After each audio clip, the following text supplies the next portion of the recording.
Good morning students. बेटा इससे पहली क्लास में हमने एटॉमिक रेडियस कंप्लीट कर लिए, ठीक है। एटॉमिक रेडियस में हमने देख लिया था, रेडियस के टाइप हमने बात करी थी, कोवेलेंट, मेटालिक, वैन डर वाल और आयनिक रेडियस। आयनिक के कुछ क्वेश्चंस करे थे, ठीक है। उसके बाद हमने फैक्टर्स की बात करी थी। इसमें अलग अलग फैक्टर्स हैं कि कौन कौन से फैक्टर्स इसको अफेक्ट करते हैं एटॉमिक रेडियस को, ठीक है। ये सब चीज़ हमने कर लिए थे, उसके कुछ क्वेश्चंस भी कर लिए थे। मैंने तुम्हें होमवर्क भी दे रखा था और बहुत से स्टूडेंट का आंसर उसमें आ गया था। ओके, तो जो आज का टॉपिक है बेटा अपना वो है आयोनाइजेशन एनर्जी। ये हमने एक बार सुना होगा पहले, आयोनाइजेशन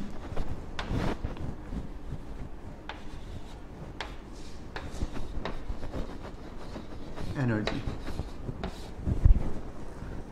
ठीक है।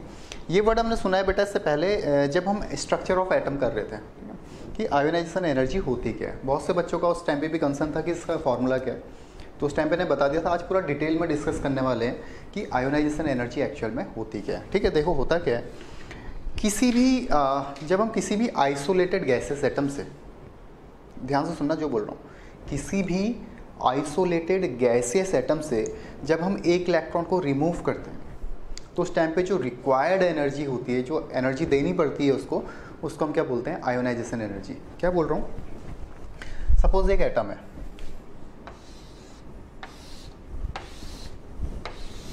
ठीक है, यहाँ इलेक्ट्रॉन है, ये इलेक्ट्रॉन पड़े हुए, ये जो पॉजिटिव चार्ज है ये क्या करेगा, इलेक्ट्रॉन्स को अपनी ओर अट्रैक्ट करेगा।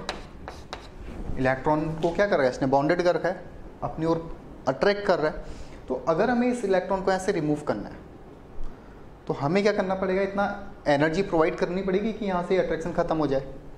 समझ पा रहे हो क्या बोल रहा हूँ, कि अगर एक एटम है तो ये जो सेंटर ऑफ द न्यूक्लियस है, इसका जो न्यूक्लियस है वो क्या कर रहा है, इन सभी इलेक्ट्रॉन्स को अपनी ओर खींच रहा है। तो अगर मुझे इस इलेक्ट्रॉन को ऐसे बाहर निकालना है तो क्या करना पड़ेगा, एनर्जी प्रोवाइड करवानी पड़ेगी। और उसी एनर्जी को हम क्या बोलते हैं बेटा, आयोनाइजेशन एनर्जी, ठीक है।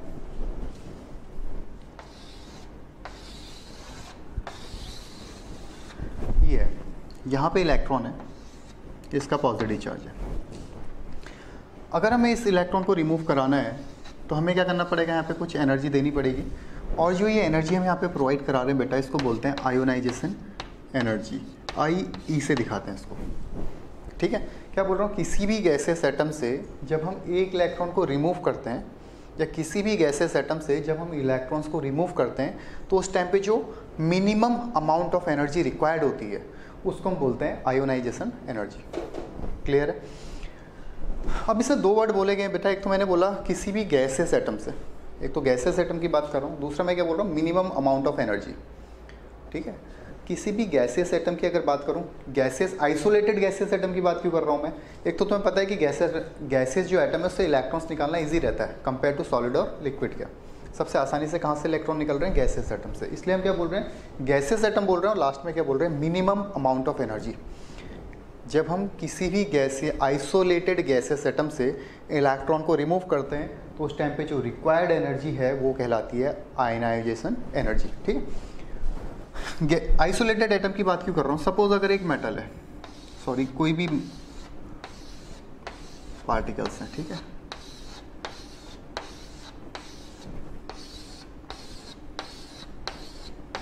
ऐसा कुछ है, लैटिस में है, ठीक है। यहाँ कोई एटम है, यहाँ से हमें इस इलेक्ट्रॉन को रिमूव कराना है। ध्यान से समझना मैं क्या बोल रहा हूँ। अगर कोई एटम में हमने बीच में से, आइसोलेटेड की बात नहीं कर रहा हूँ मैंने क्या बोला, किसी भी आइसोलेटेड गैसेस एटम से अगर हमें इलेक्ट्रॉन को रिमूव करना है तो उस टाइम पे जो एनर्जी रिक्वायर्ड है। अब आइसोलेटेड की बात क्यों कर रहा हूँ मैं, अकेले इलेक्ट्रॉन, आइसोलेटेड मतलब अकेला इलेक्ट्रॉन, उसकी बात क्यों कर रहा हूँ बेटा, अगर ये पूरा क्लस्टर के अंदर होगा, ठीक है, अगर ऐसा कुछ बने रहेगा, कुछ लैटिस में रहेगा, तो ये जो इलेक्ट्रॉन है कहीं ना कहीं से इन्फ्लुएंस होगा। सामने भी इतने एटम है इसके, या तो कहीं से अट्रैक्ट हो रहा होगा या तो कहीं से रिपेल हो रहा होगा, तो उनका फोर्स भी काम करेगा इसके ऊपर, ठीक है। तो हम क्या करते हैं बेटा, इसमें बात करते हैं आइसोलेटेड गैसियस एटम, ठीक है। अब देखो, सपोज हमारे पास M कोई सॉलिड है, कोई एलिमेंट है M, ये किस स्टेट में, सॉलिड में, ठीक है। तो सबसे पहले तो इसको कन्वर्ट करेंगे हम गैस में। सबसे पहले किस में कन्वर्ट कर दिया इसको, गैस में। क्यों? क्योंकि हमने बात ही क्या करी थी कि गैसेस एटम से हमने इलेक्ट्रॉन रिमूव करना है, हमें सॉलिड से रिमूव नहीं करना है, हमें कहाँ से रिमूव करना है? गैस से। तो सॉलिड से पहले हमने कन्वर्ट करा गैस में, अब यहाँ से इलेक्ट्रॉन रिमूव करे बेटा, ये गैसेस एटम से हमने इलेक्ट्रॉन रिमूव करे, और जैसे ही इलेक्ट्रॉन रिमूव करेंगे तो कौन सा चार्ज आएगा बेटा? पॉजिटिव चार्ज उसमें आने वाला है। ये बात सभी को पता है। हमने क्या करा, जो सॉलिड था उसको गैसियस में कन्वर्ट करा, फिर गैसियस से एक इलेक्ट्रॉन रिमूव करा, तो जो एटम था वो आयन में कन्वर्ट हो गया, और कौन सा आयन? कैटायन में कन्वर्ट हो गया, और यहाँ से रिमूव हो गया एक इलेक्ट्रॉन। तो किसी भी गैसियस एटम से जब हम एक इलेक्ट्रॉन को रिमूव करते हैं तो जो एनर्जी है ये क्या कहलाती है? तुम्हारी आयनाइजेशन एनर्जी, डेल्टा एच। ठीक है। सॉलिड से गैसेस में चेंज करना क्या कहलाता है? ये तुमने बचपन में पढ़ा होगा। जब हम किसी भी सॉलिड को डायरेक्ट गैस में चेंज करते हैं तो उस प्रोसेस को बोला जाता है सब्लिमेशन। ये पढ़ा होगा तुमने, सब्लिमेशन। ठीक है।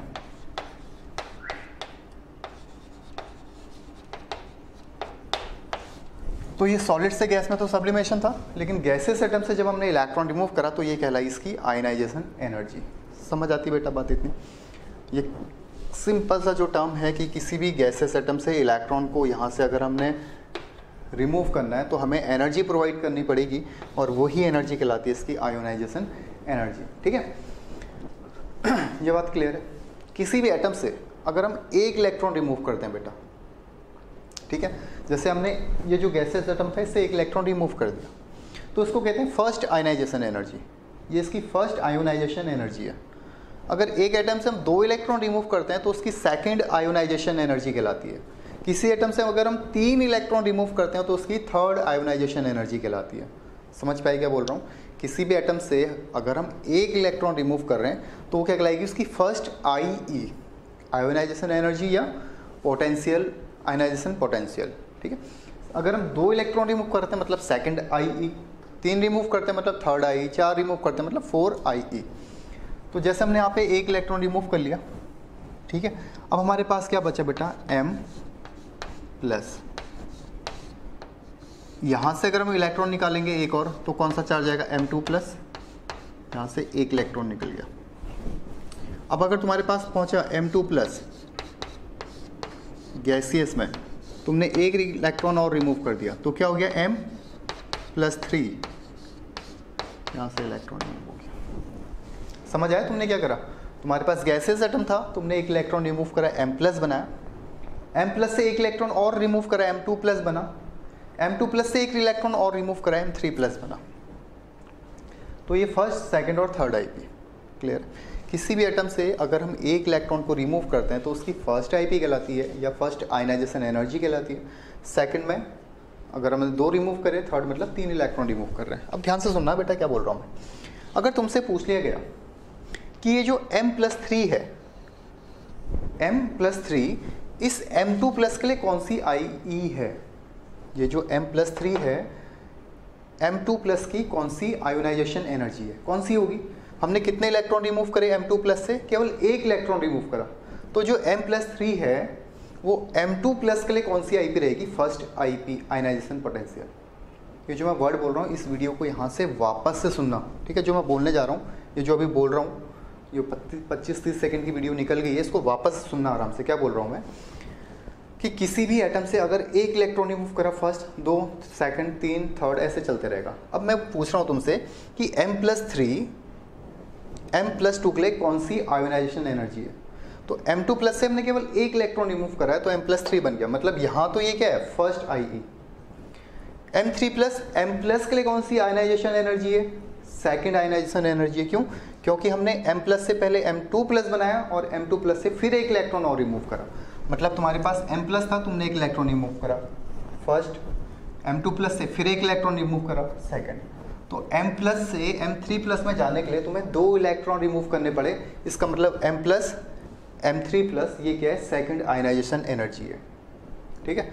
अगर तुमसे पूछा गया m से m3 बना रहे हो तो कितनी आयनाइजेशन एनर्जी यहाँ पे यूज़ हो रही है? तो कितनी है? 1 इलेक्ट्रॉन यहाँ रिमूव करा, दूसरा है, तीसरा है, तो कितनी होगी? थर्ड। क्लियर है बात? मेटल से कोई भी एलिमेंट है, सपोज कोई भी एलिमेंट से तुमने 1 इलेक्ट्रॉन रिमूव करा तो ये क्या कहलाए? इसकी first ionization energy. 2 electron remove करा, सेकंड आयोनाइजेशन एनर्जी। 3 रिमूव करा, थर्ड आयोनाइजेशन एनर्जी। क्लियर है बेटा बात? तो इसमें लिखना लिखना है, इसमें हेडिंग डाल लेना ionization energy. The minimum amount of energy, the minimum amount of energy required to remove, the minimum amount of energy, the minimum amount of energy required to remove an electron of an isolated gaseous atom, of an isolated gaseous atom is called ionization energy. The minimum amount of energy, ठीक है, the minimum amount of energy required to remove electron of an isolated gaseous atom. किसी भी isolated gaseous atom से अगर electrons को remove करने में जो भी minimum amount of energy required होती है उसको क्या कहलाते हैं बेटा? ionization energy, ठीक है, जो भी energy यूज होती है। अब देखो आयोनाइजेशन एनर्जी को दिखाते किससे? डेल्टा एच, डेल्टा एच से दिखाते हैं। और ये डेल्टा एच जो है ये दो टाइप का होता है, एक तो पॉजिटिव टाइप का होता है, एक नेगेटिव। क्या बोल रहा हूँ मैं? जो डेल एच है, जो एनर्जी का चेंज है, दो टाइप का होता है, ध्यान से सुनना। एक पॉजिटिव होता है बेटा और एक होता है नेगेटिव। पॉजिटिव का मतलब क्या है? Endothermic process. नेगेटिव का मतलब होता है एक्सोथर्मिक प्रोसेस। ये समझ आ गया ना? इसको फिर करते हैं, इसको हटा लेता हूँ अभी।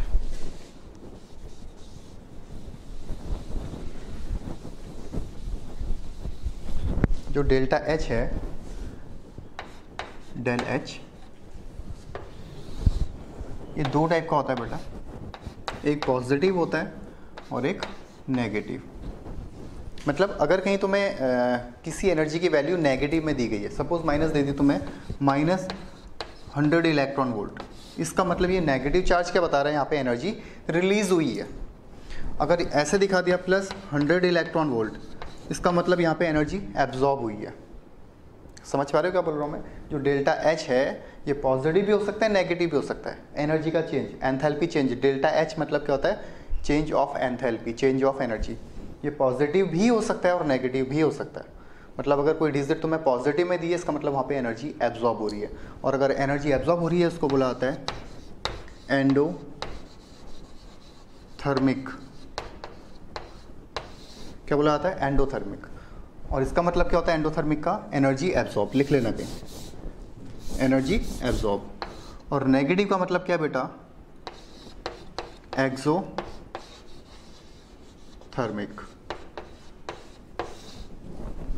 ध्यान से समझ लेना, लिख लेना इसके एंडोथर्मिक के ठीक नीचे लिखना एनर्जी एब्जॉर्ब्ड, मतलब जहाँ पे एनर्जी एब्जॉर्ब हो रही है, ठीक है। और नेगेटिव का मतलब है एनर्जी रिलीज, एनर्जी रिलीज, ठीक है। तो जो डेल्टा एच है दो टाइप का होता है एनर्जी, जहाँ पे पॉजिटिव हो सकता है, नेगेटिव। पॉजिटिव का मतलब क्या है? वहाँ पे एनर्जी एब्जॉर्ब हुई होगी। नेगेटिव का मतलब वहाँ पे एनर्जी रिलीज हुई होगी। तो अब अगर हम आयोनाइजेशन एनर्जी की बात कर रहे हैं, तो जो आयोनाइजेशन एनर्जी है बेटा एंडोथर्मिक प्रोसेस होगी या एक्सोथर्मिक प्रोसेस होगी, देखना ध्यान से। इस प्रोसेस में एनर्जी रिलीज होगी या एब्जॉर्ब होगी। देखो ये सपोज एक एटम था, ठीक है। यहाँ जो इलेक्ट्रॉन है हमें इसको रिमूव करना है, यहाँ से इस इलेक्ट्रॉन को हमें रिमूव करना है। तो तुम्हें पता है न्यूक्लियस इसको अपनी ओर क्या कर रहा होगा? अट्रैक्ट कर रहा होगा, अपनी ओर खींच रहा होगा, बॉन्डेड है। तो इस इलेक्ट्रॉन को अगर हमें यहाँ से रिमूव करना है तो हमें एनर्जी देनी पड़ रही है बाहर से, ऐसे ही बोला था मैंने। अगर इस इलेक्ट्रॉन को रिमूव करना है तो हमें बाहर से एनर्जी देनी पड़ रही है, और जो एनर्जी हम इसको दे रहे हैं बेटा वो इस इलेक्ट्रॉन क्या, ये इलेक्ट्रॉन क्या कर रहा है? उस एनर्जी को एब्जॉर्ब कर रहा है। समझ पा रहे हो? जैसे मैं यहाँ पे खड़ा हूँ, सपोज कोई बच्चा खड़ा है यहाँ पे, डोर में कोई बच्चा खड़ा है, मैं तेज़ी से आया और उससे टकराया, वो खड़ा है अभी, ठीक है, वो हिल भी नहीं रहा है, कुछ भी नहीं है, खड़ा है ऐसे। मैं तेज़ी से आया दौड़ते हुए, उससे टकराया, तो मेरी जो बॉडी की जो एनर्जी थी उसकी बॉडी ने एब्जॉर्ब करी और दूर जाके छटक गया। सेम चीज़ यही है कि ये जो इलेक्ट्रॉन है इसको न्यूक्लियस ने अपनी ओर बॉन्डेड कर रखा है, अपनी ओर अट्रैक्ट कर रखा है, तो न्यूक्लियस से बॉन्डेड है। तो अगर इसको यहाँ से रिमूव करना है, बाहर करना है, तो एनर्जी प्रोवाइड करानी पड़ेगी, क्योंकि आप इन दोनों के बीच में क्या है? अट्रैक्शन फोर्स काम कर रहा है। ये बात तुम्हें पता है, इन दोनों के बीच में कौन सा फोर्स काम कर रहा है? अट्रैक्शन फोर्स काम कर रहा है। तो अगर इसको यहाँ से रिमूव करना है बेटा तो हमें एनर्जी प्रोवाइड करवानी पड़ेगी, और वो एनर्जी क्या कर रहा है, ये इलेक्ट्रॉन उसको एब्जॉर्ब कर रहा है। अगर एब्जॉर्ब कर रहा है इसका मतलब जो आयनाइजेशन एनर्जी होती है, आयनाइजेशन एनर्जी की कौन सी प्रोसेस होती है, एंडोथर्मिक।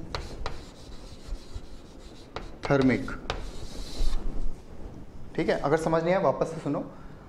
जिस इलेक्ट्रॉन को रिमूव करना है उसमें न्यूक्लियस ने उसको क्या कर रखा, अपनी ओर अट्रैक्ट कर रखा है। ठीक है, इनके बीच में फोर्स काम कर रहा है, जो कौन सा फोर्स है, अट्रैक्शन फोर्स है। तो अगर इस इलेक्ट्रॉन को यहाँ से रिमूव करना है तो हमें एनर्जी प्रोवाइड करवानी पड़ेगी। तो जो एनर्जी हमने प्रोवाइड करा रखी है उसने क्या करा, इलेक्ट्रॉन ने उसको एब्जॉर्ब किया और बाहर निकल गया। और जैसे ही एब्जॉर्ब किया, इसका मतलब कौन सी प्रोसेस हो गई है, एंडोथर्मिक प्रोसेस। तो इसमें नीचे लिख लेना, ionization energy is a endothermic process. Ionization energy is a endothermic process, endothermic process. ये तो हमने पढ़ लिया था ना बेटा स्ट्रक्चर ऑफ एटम के अंदर, कि इन दोनों के बीच में जो फोर्स काम कर रहा है, Fc जो हमने बोला था, इलेक्ट्रोस्टैटिक फोर्स, और एक बात और करी थी हमने, सेंट्रीपिटल फोर्स, ये ठीक है। तो ये कौन सा फोर्स था बेटा तुम्हारा, K Q1 Q2 upon R square, जहाँ पे K क्या था, 1/4 पाई एप्सिलॉन नॉट। ठीक है, तो ये फोर्स काम कर रहा था इसमें। ये जो F है, जो फोर्स है वो क्या है, K Q1 Q2 upon R square, जहाँ पे Q1 Q2 क्या है, चार्ज है, और R क्या है, इसके बीच की रेडियस है। ठीक है, तो अगर हमें यहाँ से रिमूव करना है इस इलेक्ट्रॉन को तो एनर्जी प्रोवाइड करवानी पड़ेगी। एनर्जी प्रोवाइड करा रहे हैं, इसका मतलब आयोनाइजेशन एनर्जी क्या है, एंडोथर्मिक प्रोसेस है। ठीक है, इसमें लिख लेना, एक स्टार बना के लिखना है इस पॉइंट को। ठीक है, ये ऑब्जेक्टिव क्वेश्चंस में पूछा जाएगा तुमसे कि आयोनाइजेशन एनर्जी एंडो है, एक्सो है, बोथ है, या नन ऑफ दीज। तो आयोनाइजेशन एनर्जी क्या रहेगी, एंडोथर्मिक प्रोसेस रहेगी। अब एक डायग्राम बना लेना, ये इसके नीचे डेफिनेशन लिख लिया। ठीक है, ये डायग्राम ये लिख लेना, उसके बाद ये डायग्राम बनाना। हो गया,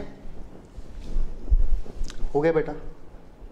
ठीक है, उसके बाद ये लिख लो यहाँ पे साइड में, ये हटा देता हूँ। ठीक है, ये वाला पोर्शन कर लो। कोई मेटल था M सॉलिड में, तुमने इसको कन्वर्ट करा गैस में। अब गैसियस एटम से इलेक्ट्रॉन रिमूव कर रहे हो। ठीक है, तो ये तुम्हारी क्या कहलाएगी, आयनाइजेशन एंथैल्पी, आयनाइजेशन एनर्जी या आयनाइजेशन पोटेंशियल।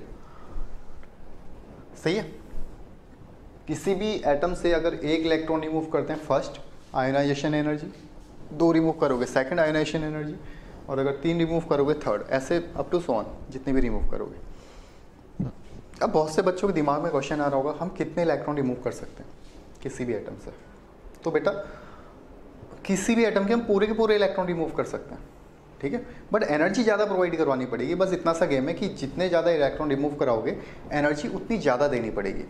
कैसे, देखो ये भी समझ आएगा तुम्हें भी। ठीक है, ये कर लेना। देखो मैं क्या बोल रहा हूँ, इसी से समझाता हूँ एक चीज़। देखो अभी हमने एटॉमिक रेडियस में एक टर्म पढ़ा था कि सेम एलिमेंट में जितना पॉजिटिव चार्ज होगा उसका साइज उतना छोटा होगा, यही पढ़ा। यहाँ पे तुम्हारे पास पहले M है गैस, फिर क्या है M+ है, और फिर क्या है M2+ है। ध्यान से देखो, यही है। तुमने यहाँ M से इलेक्ट्रॉन निकाला है, यहाँ M+ से इलेक्ट्रॉन निकाला है, और यहाँ M2+ से इलेक्ट्रॉन निकाला है। समझ आ रहा है, ये फर्स्ट IP है, ये फर्स्ट आयनाइजेशन एनर्जी है, ये इसके लिए सेकंड है, ये इसके लिए थर्ड है।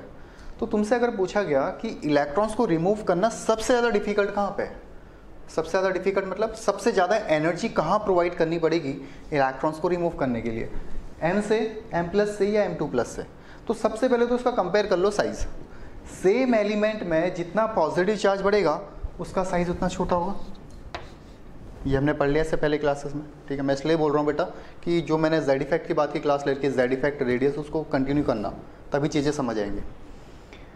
सेम एलिमेंट में जितना पॉजिटिव चार्ज बढ़ा साइज उतना छोटा हुआ। ठीक है, अब मैं तुम्हें क्या बोल रहा हूँ, एक एटम है ये, ठीक है, यहाँ इलेक्ट्रॉन पड़ा हुआ है। दूसरा एटम है ये,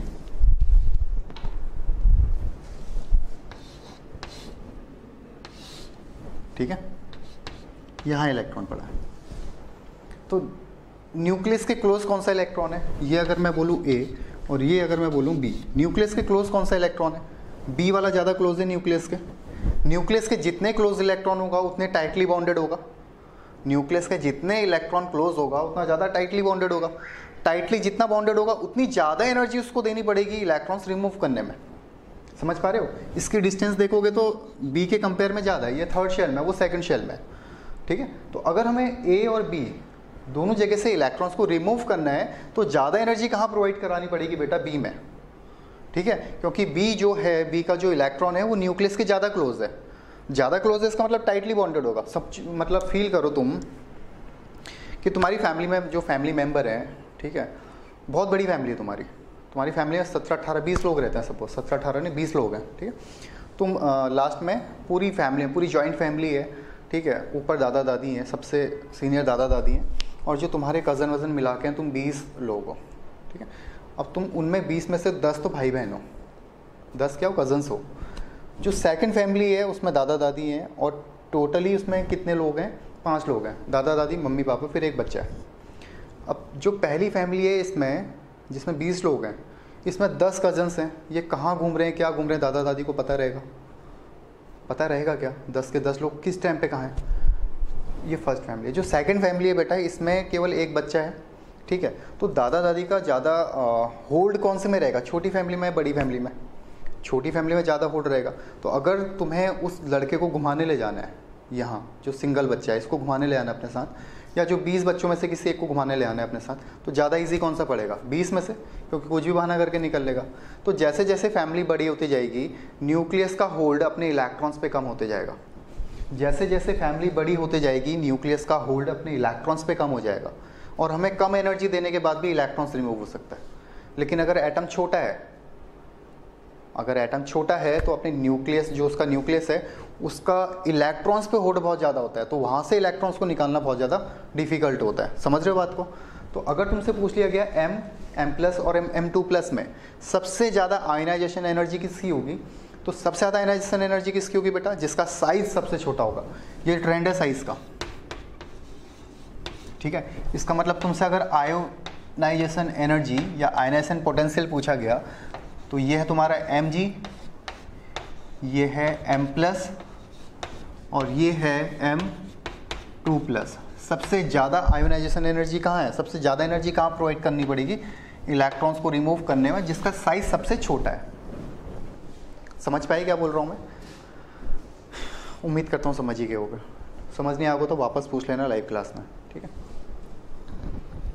एटम का साइज जैसे जैसे बढ़ता जाएगा, इलेक्ट्रॉन्स को रिमूव करना उतना आसान होते जाता है। ठीक है, ये उतार लो बेटा। ठीक है, ये उतार लो। मैंने क्या बोला था तुम्हें? अगर एक इलेक्ट्रॉन रिमूव करोगे फर्स्ट आईपी, 2 रिमूव करोगे सेकंड, 3 रिमूव करोगे थर्ड। ठीक है, ऐसे अगर पूरे ग्रुप को देखा जाए, अगर हमने पूरे ग्रुप को देखा, फर्स्ट सेकंड थर्ड फोर्थ, पूरी आईपी को देखेंगे, तो इस पूरी आईपी को मिला के बोला जाता है बेटा सक्सेसिव आईपी। क्या बोला जाता है? Successive ionization energy. Successive ionization energy,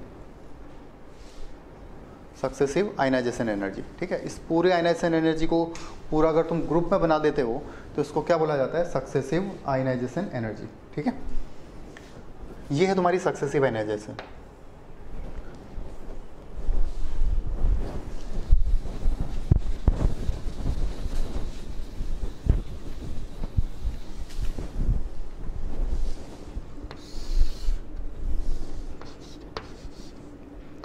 M gas है, फिर आया M+, फिर आया M2+।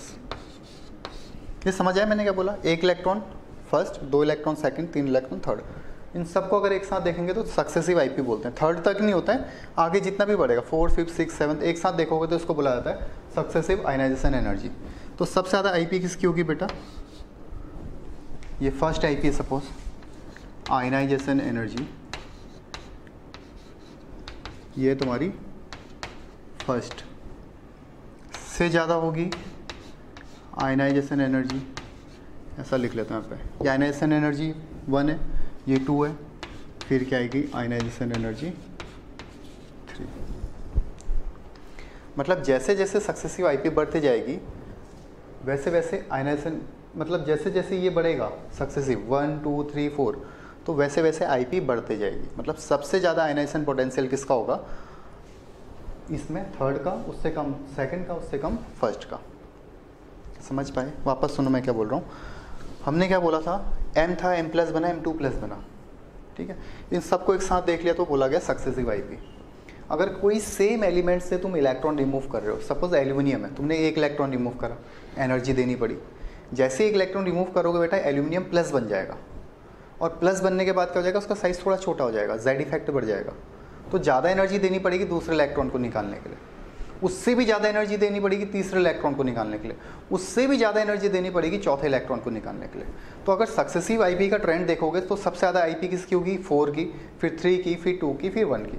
तो सक्सेसिव आयनाइजेशन एनर्जी हमेशा किस में रहती है, इंक्रीजिंग ऑर्डर में। लिख लेना, सक्सेसिव आयनाइजेशन एनर्जी always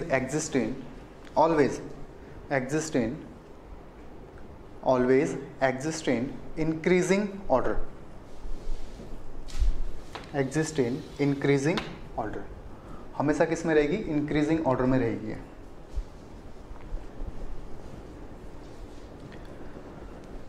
ठीक है बच्चे, समझ आ गई बात है। ये सेम एलिमेंट है, देखो बेटा सेम एलिमेंट से इलेक्ट्रॉन, ऐसा नहीं कि 2 एलिमेंट ले लिए तुम अलग अलग निकाल रहे हो उसको सक्सेसिव बोलेंगे, ऐसा नहीं है। सेम एलिमेंट है, तुमने उससे पहला इलेक्ट्रॉन निकाला, फिर दूसरा निकाला, फिर तीसरा निकाला, फिर चौथा, फिर पांचवा, उन सबको मिला के क्या बोलोगे, सक्सेसिव IP बोलोगे। ठीक,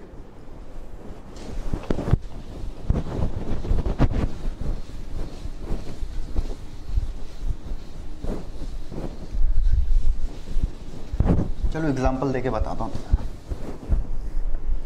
सपोज तुम्हारे पास एल्यूमिनियम है, चलो ठीक है, इसका इलेक्ट्रॉनिक कॉन्फ़िगरेशन क्या है, 2 8 3, या इससे भी अगर इजी में देखें तो जो एल्यूमिनियम है इसका एटॉमिक नंबर 13 है,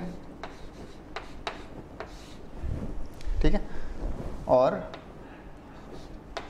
इलेक्ट्रॉन भी 13 है। अब तुमने क्या करा, इसमें एल्यूमिनियम प्लस ले लिया, ठीक है, एल्यूमिनियम प्लस ले लिया, तो अब क्या हो गया बेटा, ये 13 है पॉजिटिव तो, बट इलेक्ट्रॉन कितने हो गए 12। ये दोनों बात समझ आई, एक तो Al था, एक Al+ था। मैंने क्या बोला तुम्हें, यहाँ देखो Mg था, मतलब मेटल गैस, एलिमेंट कोई गैस थी, और इससे एक इलेक्ट्रॉन रिमूव करा। तो मैंने तुम्हें बताया था जितना पॉजिटिव चार्ज बढ़ेगा साइज़ उतना छोटा होगा, तो आयनाइजेशन एनर्जी उतनी ज़्यादा होगी। अभी 2 मिनट पहले यही डिस्कस किया था। अब मैं तुम्हें बता रहा हूँ ऐसा क्यों, एग्जांपल से देखो। एल्यूमिनियम का एटॉमिक नंबर है 13 proton 30 electron, 13 proton but electron कितने हैं 12। जैसे ही एक पॉजिटिव चार्ज आया बेटा इलेक्ट्रॉन कम हो गए, ठीक है।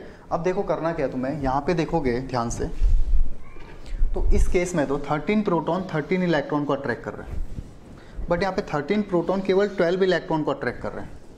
तो अगर अट्रैक्शन की बात करेंगे कहाँ पे ज़्यादा रहेगा, Al+ में, ठीक है। और अगर Al+ में अट्रैक्शन ज़्यादा है इलेक्ट्रॉन्स पे, तो इलेक्ट्रॉन्स को रिमूव करना क्या होगा, डिफ़िकल्ट होगा। समझ पा रहे हो क्या बोल रहा हूँ मैं? यहाँ पे 13 को अट्रैक्ट कर रहे हैं, बट यहाँ पे 13 12 को अट्रैक्ट कर रहे हैं। तो मैंने आयनिक रेडियस के अंदर बताया था कि इन दोनों में अगर तुम्हें साइज़ कंपेयर करना है तो किसका साइज़ छोटा होगा, Al+ का, ठीक है। तो यहाँ 13 को अट्रैक्ट कर रहे हैं, 13 12 को अट्रैक्ट कर रहे हैं, तो अट्रैक्शन की अगर बात करेंगे Al+ में ज़्यादा होगा। अट्रैक्शन ज़्यादा है इसका मतलब क्या है, इलेक्ट्रॉन्स को रिमूव करना डिफिकल्ट हो गया, ज़्यादा एनर्जी देनी पड़ेगी। एक एटम ये है, यहाँ इलेक्ट्रॉन है, दूसरा एटम ये है, ठीक है। ये न्यूक्लियस के बहुत ज़्यादा क्लोज है, इसलिए टाइटली बॉन्डेड होगा। ये न्यूक्लियस से थोड़ा डिस्टेंस में, इसलिए अगर इन दोनों को कंपेयर करोगे ये तो टाइटली बॉन्डेड है, न्यूक्लियस ने इफेक्टिवली अपनी ओर अट्रैक्ट कर रखा है, ठीक है। जबकि यहाँ पे अगर देखोगे बॉन्ड तो है, बॉन्डेड तो है, बट इसके कंपेयर में लूजली बॉन्डेड है, थोड़ा डिस्टेंस ज़्यादा होगी। तो यहाँ पे अगर हम थोड़ी सी भी एनर्जी प्रोवाइड करेंगे तो इलेक्ट्रॉन बाहर निकल जाएगा, बट यहाँ में बहुत ज़्यादा एनर्जी देनी पड़ेगी इस इलेक्ट्रॉन्स को रिमूव करने के लिए। समझ पा रहे हो? तो अगर Al और Al+ में तुम्हें कंपेयर करना पड़ा आयनाइजेशन एनर्जी, तो तुम्हें पता है क्या होगा, Al+ की आयनाइजेशन एनर्जी ज़्यादा होगी कंपेयर टू Al के, ठीक है, साइज़ के अकॉर्डिंग। दूसरी बात, सेम एलिमेंट के लिए, इसको हमेशा याद रखना, अब सुन लेना इसको ध्यान से, 20-25 सेकंड वापस से कंसंट्रेट हो जाओ। सेम एलिमेंट में जैसे Al है, Al प्लस आया, L2 प्लस आया, L3 प्लस आया, सेम एलिमेंट में जब भी Ip कंपेयर करोगे, ठीक है, तो जितना पॉजिटिव चार्ज होगा उसका साइज उतना छोटा होता है। ठीक है, ये बात पता है तुम्हें, ये मैंने बताया था। सेम एलिमेंट में जब रेडियस कंपेयर कर रहे थे कि जितना पॉजिटिव चार्ज है उसका साइज उतना छोटा है। ठीक है, बट Ip कंपेयर करने के लिए तुम्हें दूसरा फैक्टर भी देखना पड़ता है यहाँ पे, फुली फिल्ड और हाफ फिल्ड वाला। ठीक है, तो अभी केवल इतना समझो कि हमने क्या करा है यहाँ पे, जो एटम छोटा है उसमें से इलेक्ट्रॉन्स को रिमूव करना थोड़ा डिफिकल्ट होता है, तो उसकी Ip ज़्यादा रहती है। ये समझ आ गया बेटा तुम्हें?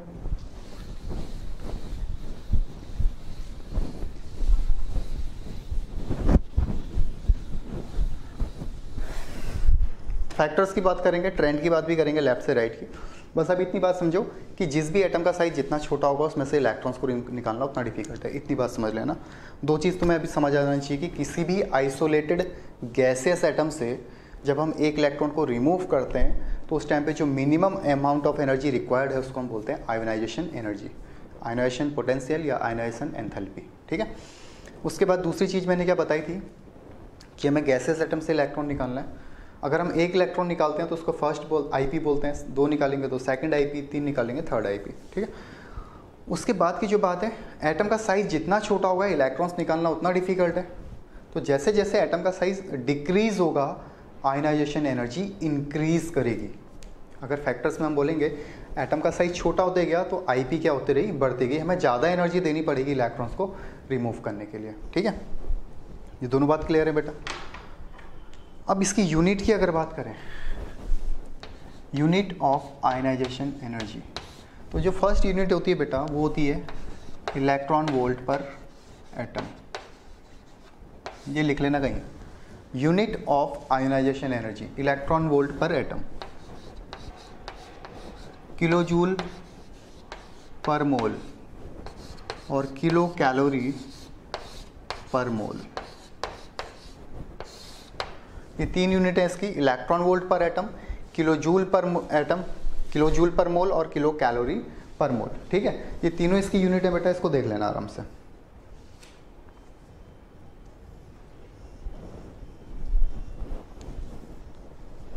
हो गया, ये तीन इसकी यूनिट्स हैं।